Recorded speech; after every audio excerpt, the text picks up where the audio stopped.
Assalamualaikum warahmatullahi wabarakatuh. Alhamdulillah Allah kembali mempertemukan kita. Mudah-mudahan ada tambahan ilmu yang bermanfaat bagi kita semua. Amin.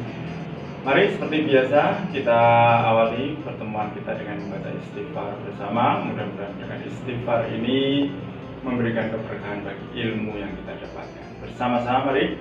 Astaghfirullah Rabbal Baraya, Astaghfirullah minal khotoya, Rabbi zidni ilman nafi'an wa wafiqni amalan sholihan.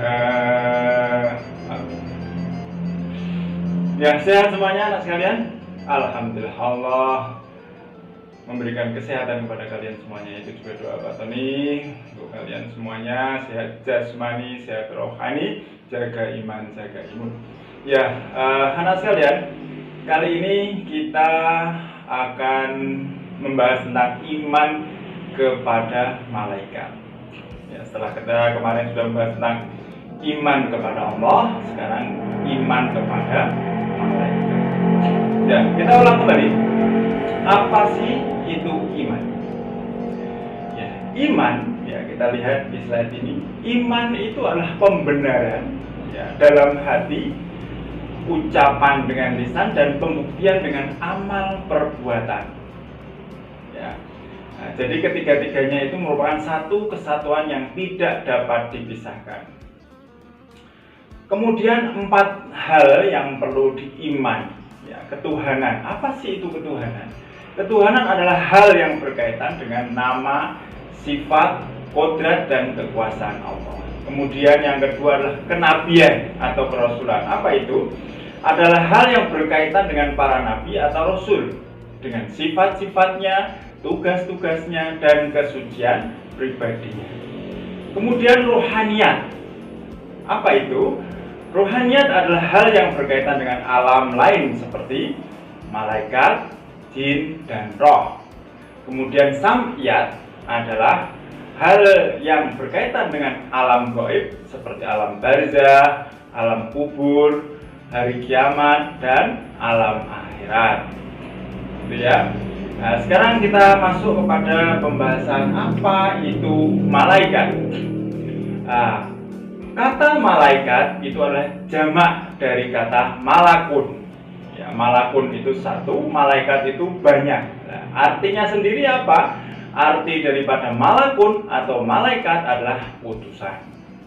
Nah, secara istilah, malaikat itu adalah makhluk rohani yang bersifat gaib, diciptakan dari nur, selalu taat, tunduk, serta patuh kepada Allah. Dia tidak pernah ingkar kepada Allah. Mereka tidak membutuhkan makan, minum, ataupun tidur. Mereka tidak mempunyai keinginan apapun secara fisik, serta menghabiskan waktunya siang dan malam hanya untuk mengabdi kepada Allah.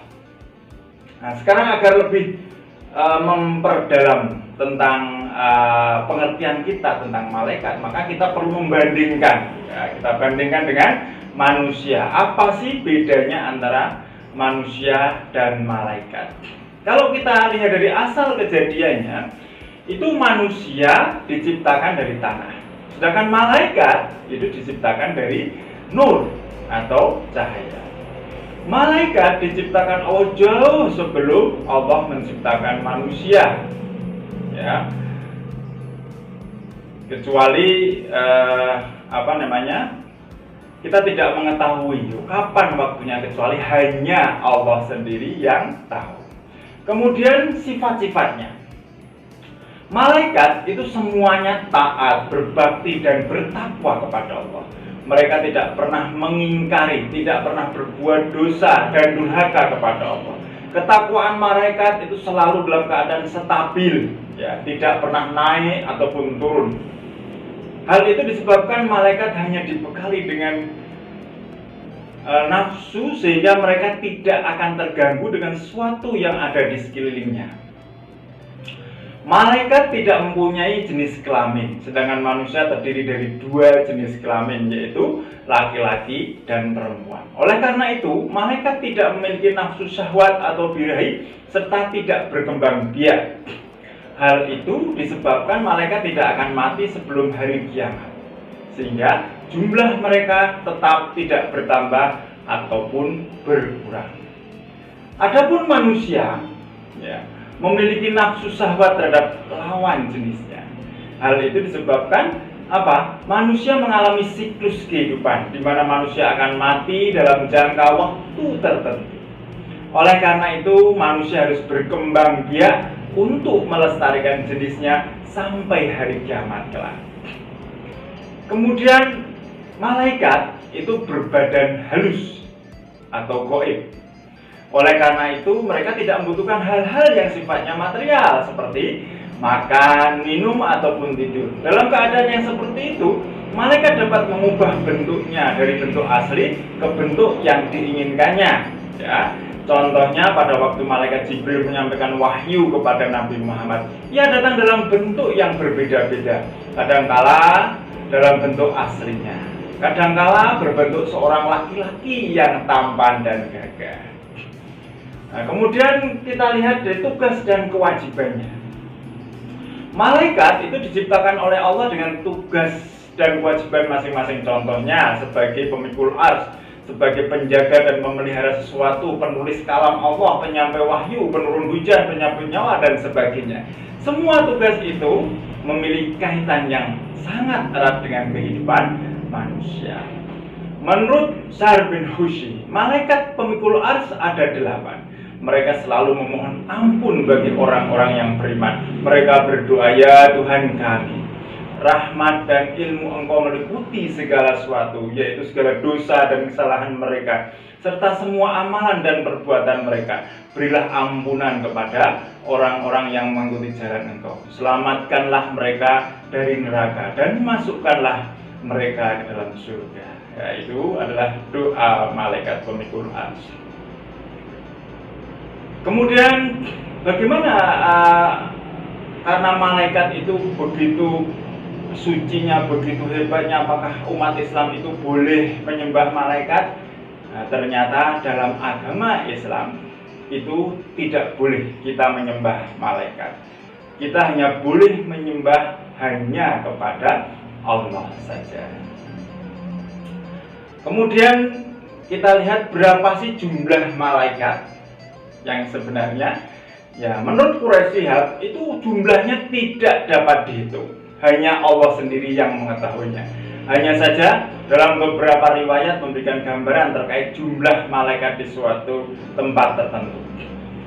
Nah, dalam hadis riwayat Muslim, neraka jahanam pada hari kiamat memiliki 70.000 kendali. Setiap kendali ditarik oleh 70.000 malaikat. Kita bisa hitung di situ 70.000 kali 70.000 berapa jumlah malaikatnya. Kemudian hadis riwayat Bukhari. Begitu pula dalam hadis Bukhari, ini adalah Baitul Ma'mur. Setiap hari 70.000 malaikat sholat di sana, dan yang telah sholat tidak lagi kembali sesudahnya.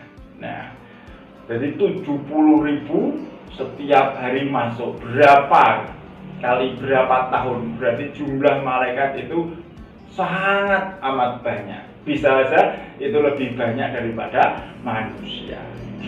Nah, sekarang kita lihat, walaupun jumlah malaikat itu berjuta-juta, tetapi kita hanya wajib mengimani 10 malaikat saja.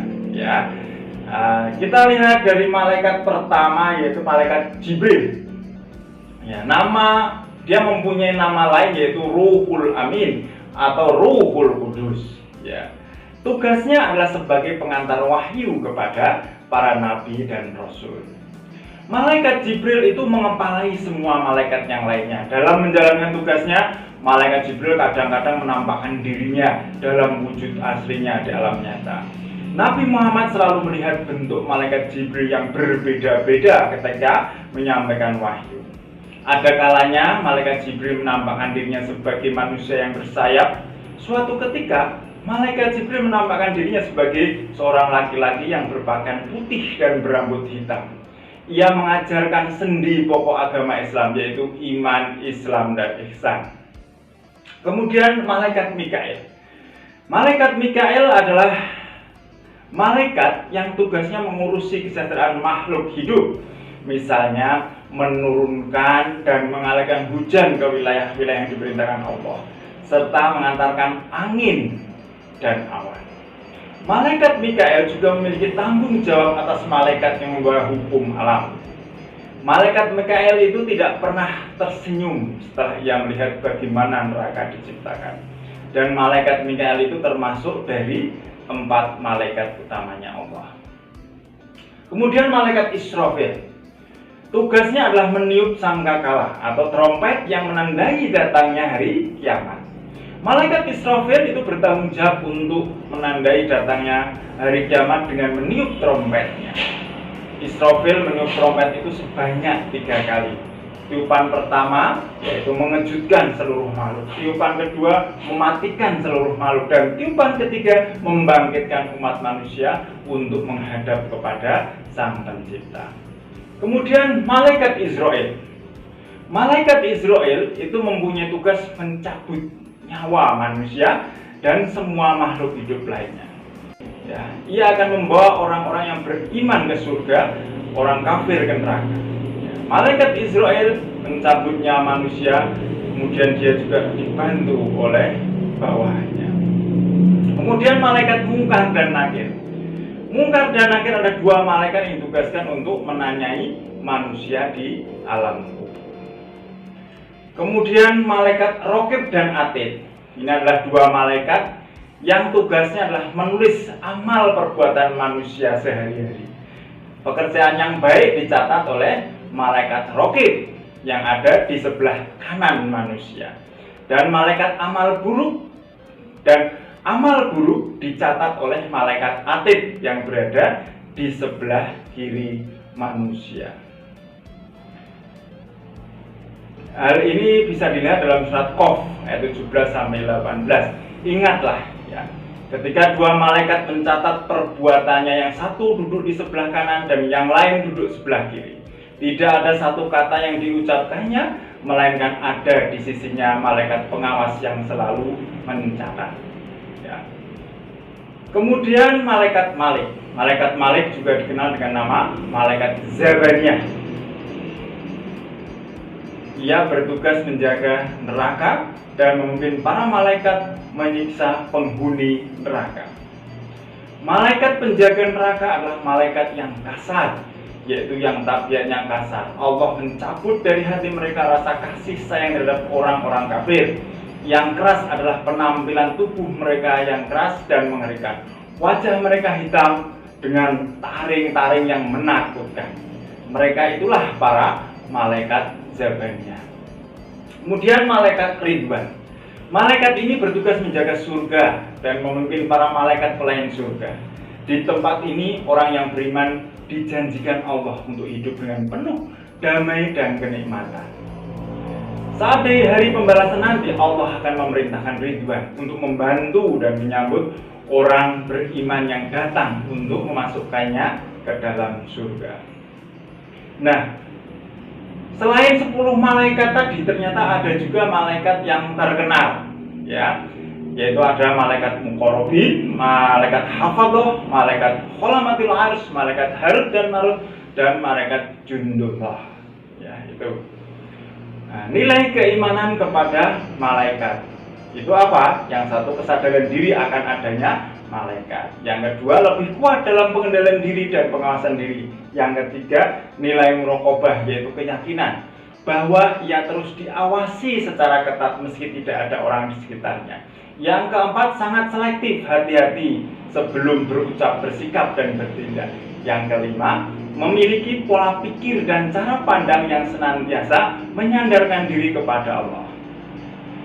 Nah, penghayatan terhadap nilai-nilai keimanan kepada malaikat. Yang pertama, memahami arti iman kepada malaikat. Yang kedua, menyadari pentingnya iman kepada malaikat. Yang ketiga, menghayati pentingnya nilai keimanan kepada malaikat. Yang keempat, meyakini nilai-nilai keimanan kepada malaikat. Yang kelima, membiasakan menjadi pola pikir, sikap, dan tindakannya. Nah, terus kemudian makna beriman kepada malaikat. Ya. Seorang mukmin yang memaknai iman kepada malaikat setidaknya memiliki ciri-ciri sebagai berikut. Satu, tidak ada keraguan dalam hati. Yang kedua, keimanan yang dimiliki berdasarkan pada pemahaman yang benar. Yang keempat, yang ketiga, pemahaman keimanan sebagai landasan untuk bersikap, bertindak, dan perilaku dalam kehidupan sehari-hari. Yang keempat, memiliki kepercayaan diri dalam menghadapi berbagai persoalan. Nah, ketaatan malaikat. Malaikat itu makhluk yang selalu taat terhadap perintah Allah. Malaikat itu tidak memiliki hawa nafsu untuk berbuat durhaka. Malaikat itu senantiasa melakukan apa yang diperintahkan kepada mereka, sehingga tidak pernah melalaikan tugas yang diperintahkan Allah. Ciri khusus malaikat terletak pada ketaatan dan kepatuhan dalam menjalankan perintah Allah. Bisa dilihat dalam Al-Quran, surat Al-Baqarah ayat 34. Nah, perilaku yang mencerminkan kesadaran orang itu beriman kepada malaikat. Yang pertama, orang itu pasti senantiasa melakukan segala sesuatu secara profesional, amanah, dan proporsional. Yang kedua, belajar kritis dan berani bertanya untuk kebenaran. Yang ketiga itu senantiasa taat beribadah. Yang keempat, senantiasa fokus dan penuh kesungguhan dalam bertindak. Yang kelima adalah semangat dalam beribadah dan senantiasa menjadi yang terbaik. Yang terakhir, senantiasa bersikap rendah hati, taat, dan tidak sombong.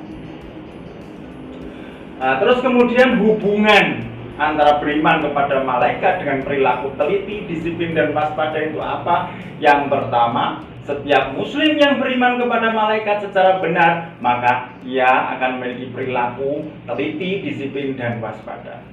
Sikap teliti, disiplin, dan waspada itu merupakan bagian dari ciri khusus perilaku para malaikat. Nah, sekarang yang terakhir adalah hikmahnya. Apa sih hikmahnya? Hikmah beriman kepada malaikat. Satu, lebih berhati-hati dalam melakukan perbuatan.